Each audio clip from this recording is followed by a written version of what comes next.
I started working with William in 1994 when he approached me to work on his film Felix in Exile.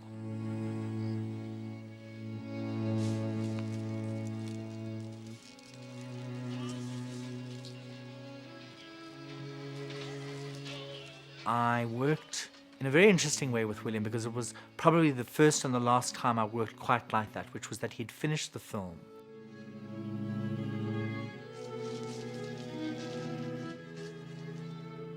He had cut the film to the slow movement of one of the Dvořák quartets.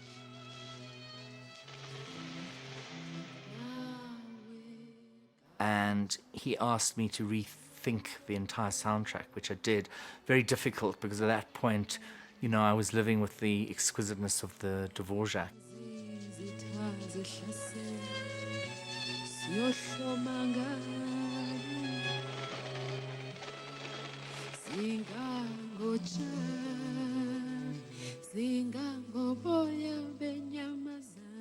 Never getting there, and then finally getting there. I think that when he starts to film, he has a kind of rhythm. Yeah. And he can take that idea and play with it with me. Pia before the ch. And I think in the way William layers his work, I also work a lot in layering and allowing things to collide with each other using chance. I'll give you the A.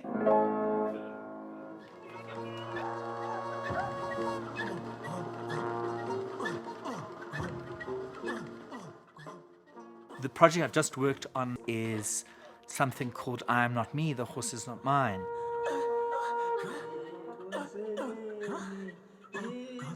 William again had images of a procession, of a march, and I had been recording some wonderful music by a choir. There are many of these church choirs all over South Africa, particularly in Johannesburg. And I had loved the singing of this particular choir and played this music to William.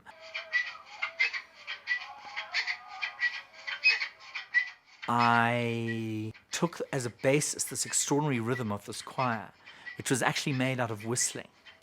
The singers make these strange whistling sounds that almost sound mechanical, and it became a rhythm, and I worked with that rhythm.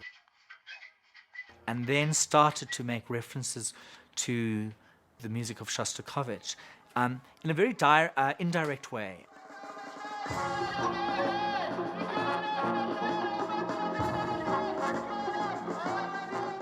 Not that it was pastiche, but the kind of madness of moments like the instrumentation, the xylophone, the trumpet, all of those instruments that are so part of his work.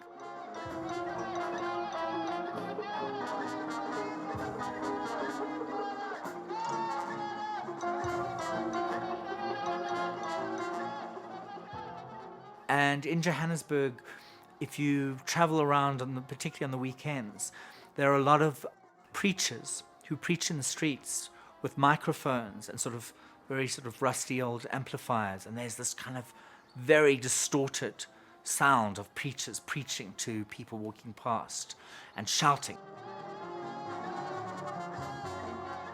It's probably also what shocked the choir was me saying to them, I want you to be mad and crazy and don't sing in time, and I want the preacher to shout at you. So everything that's not expected of a formal church choir, I wanted to shatter that.